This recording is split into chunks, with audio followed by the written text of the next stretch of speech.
기출에 기반해서 이러이러한 사고 오류를 일으킬 수 있다, 이러한 상황에서는 이렇게 행동하자 등 저만의 행동 영역을 꾸준히 구축해 갔습니다.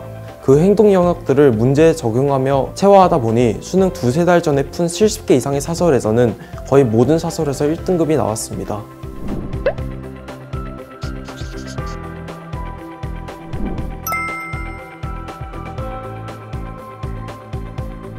안녕하세요. 러셀 대치에서 3월부터 공부하여 연세대학교 수학과의 정시 일반 전형 화석으로 합격한 신원경입니다.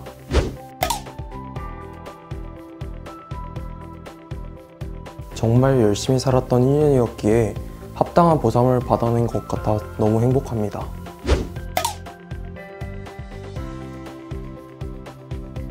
재수 초기 3달간은 독서실을 다녔었습니다. 처음 몇 주간은 괜찮았었지만 시간이 지날수록 경쟁하는 상대 없이 혼자서 공부해간다는 느낌을 받았고 저절로 나태해지더라고요.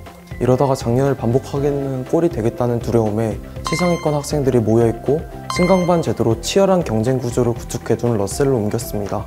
러셀에 처음 들어갔을 때는 처참했던 제 실력 덕에 가장 낮은 반이었습니다. 가장 낮은 반이라 같은 고등학교 출신의 친구들이 저를 비웃지 않을까 두려웠지만 삼수라는 것보다야 잠깐 고생하는 것이 훨씬 낫다는 생각에 망설임 없이 선택할 수 있었던 것 같습니다.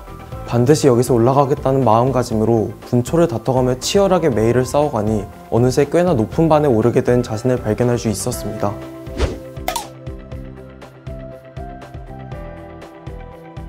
육평은 개념과 기출에 집중해서 공부했습니다. 다만 자신이 좀 있었던 국어에서는 사설 콘텐츠를, 잘하고 싶었던 수학에서는 각종 사설 문제집과 강의 또한 곁들여서 공부했습니다. 6평 후 충격의 성등급이 나왔던 국어에서는 한 달간 사설 문제를 싹 다 버리고 강미철 선생님의 기출 강의를 몇 번이고 다시 들으면서 기출을 더 꼼꼼하게 곱씹고 알고리즘화하는 데 집중했습니다. 9평은 6평과 같은 대형 참사는 절대 안 된다는 생각에 국어 공부의 양을 엄청나게 늘렸었습니다. 한 달치 인강민철을 4일 만에 풀기도 했습니다. 9평 전 일주일에는 하루에 실무 2개를 연달아 풀며 체력과 집중력이 떨어지는 상황에도 정확함을 유지하는 훈련을 했습니다. 국어 기출 또한 절대 손에서 놓지 않고 몇 번이고 분석하며 일관적인 틀을 만들려 노력했습니다. 이렇게 공부한 덕분에 쉽지만 9평 국어 100점을 이뤄낸 게 아닐까 생각합니다.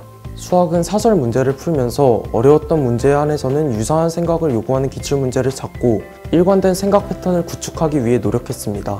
과탐 같은 경우는 단기간에 1, 2등급으로 올라가겠다는 욕심에 하루 공부 비중을 6시간 정도로 대폭 늘렸었습니다. 물리는 사설 문제와 기출을 함께 분석하고 풀어가며 필연적인 논리 고리를 찾아내는 것에 집중했습니다. 개념이 아직도 부족하다는 생각에 개념책 또한 몇 차례 반복해서 정독하며 복습했습니다. 1등급 달성을 향한 간절함에 정말 처절하게 노력했던 기억이 납니다. 한 상자를 가득 채울 만큼 엄청난 양의 사설을 풀고 파이널 강의도 듣고 사설 엔제 동안 3-4권 풀며 손에 잡히는 모든 것은 전부 다 하려고 노력했습니다.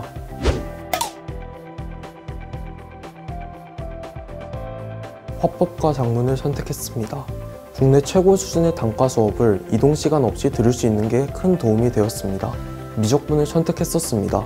적절한 난이도의 메데프와 장영진 모의고사로 제 수학 실력을 정확히 진단할 수 있었습니다. 생명과 물리를 선택했습니다. 펄 모의고사를 통한 실전 연습으로 현장에서 긴장감을 덜어낼 수 있었습니다.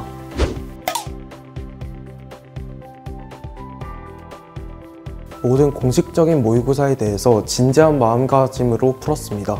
긴장의 정도야 평가원 모의고사보다 덜하지만 매달 보던 모의고사 시험 또한 며칠 전에는 지금까지 공부하던 걸 복습하는 등 진짜 평가원 모의고사 시험처럼 긴장하며 공부했습니다. 이렇게 시험을 대했기 때문에 다소 늘어질 수 있는 1년이라는 긴 수험생활 기간을 밀도 깊게 보낼 수 있었던 것 같습니다.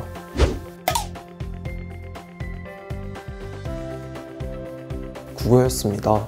현역 때 100분위가 6평 89, 9평 98, 수능 89로 점수가 참 드라마틱하게 오르락내리락 했습니다. 사설 또한 어떨 때는 1등급이었다가 어떨 때는 3등급도 나왔습니다. 정말 멍청했던 저는 그걸 멘탈이 원인이라고 생각하고 핑계를 댔었죠. 수능이 끝나고 실패 원인을 곰곰이 생각해보니 기출을 제대로 뜯어본다면 일관된 패턴을 체화해서 더 안정적인 점수를 얻어낼 수 있지 않을까 생각이 들더라고요. 이에 재수 때부터는 강미철 선생님의 강의를 들으며 선생님의 일관된 사고방식과 안목을 체화하려 노력했습니다.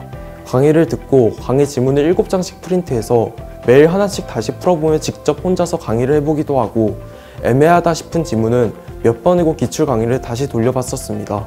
기출에 기반해서 이러이러한 사고 오류를 일으킬 수 있다, 이러한 상황에서는 이렇게 행동하자 등 저만의 행동 영역을 꾸준히 구축해 갔습니다.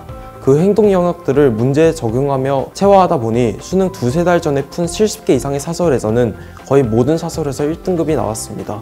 이 견고하게 다져진 행동 영역들 덕분에 수능 전날 최악의 컨디션이었음에도 100분이 98이라는 나름 만족스러운 성적을 얻어낼 수 있었습니다.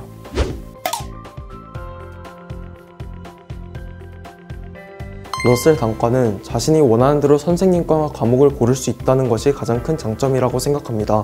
또 어딜 가도 절대 밀리지 않는 1타 선생님의 라인업 또한 큰 장점이라고 생각합니다. 가장 기억에 남는 선생님은 강민철 선생님과 김기현 선생님이 기억에 남습니다. 강민철 선생님께서는 사회인이 될 미래에 어떤 모습으로 사회에 나가야 되는지를 알려주신 것 같습니다. 수능 직전 목이 쉴 때까지 강의를 하신 선생님을 보며 진짜 장인이란 이런 모습이 아닐까, 나도 이런 모습으로 살아야겠다 결심하게 됐습니다. 김기현 선생님은 진짜 타고난 강의력 덕분에 매 수업 100% 몰입해서 들었던 것이 가장 기억에 남습니다.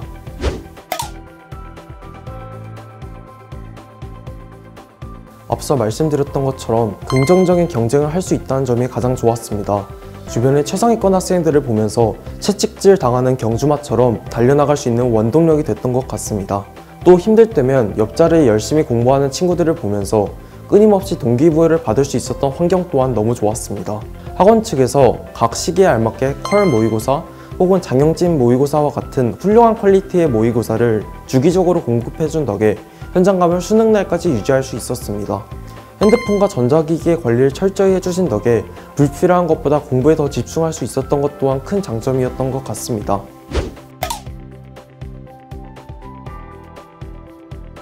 단과 수업과 자습을 한 건물에서 할 수 있어서 이동 시간이 많이 절약되었고 그 시간을 더 공부 시간으로 투자할 수 있다는 것이 가장 좋았습니다. 방역 관리를 철저히 해주신 덕에 코로나 걱정 없이 학업에 집중할 수 있었습니다. 또한 국내 최고의 1타 선생님들을 한 학원에서 들을 수 있다는 게 가장 큰 장점인 것 같습니다.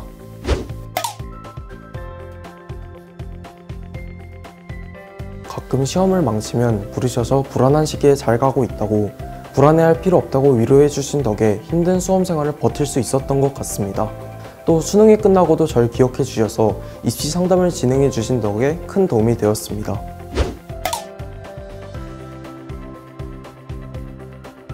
철저한 원내 방역이 가장 좋았습니다. 밖에서 엄청나게 많은 확진자가 발생하고 있음에도 작년 제가 다니던 기간에 러셀 대치는 거의 뚫린 적이 없었습니다. 그렇게 많은 학생이 다니고도 이게 가능하다는 것은 철저한 방역 소득 덕분이라고 생각합니다.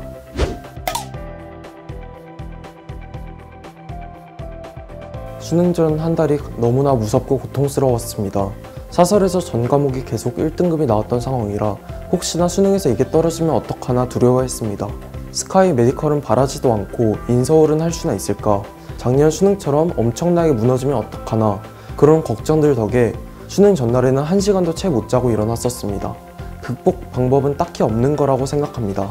수능 직전이 되면 남들이 말하는 나는 최선을 다해서 후회는 없다 라는 상태가 될 줄 알았는데 이건 진짜 사람의 성향에 따라 다르더라고요. 저 같은 경우는 샤워 20분을 한 것도 너무 논 게 아닌가, 스스로를 질책하는 성향이었기에 나는 할 만큼 했다, 최선을 다했다고 쉽게 인정하기가 너무 힘들었습니다. 차라리 수능 며칠 전에는 욕심을 내려놓는 마음가짐이 수능을 반드시 성공하겠다, 이런 욕심보다 유리하게 작용하지 않았나 생각됩니다.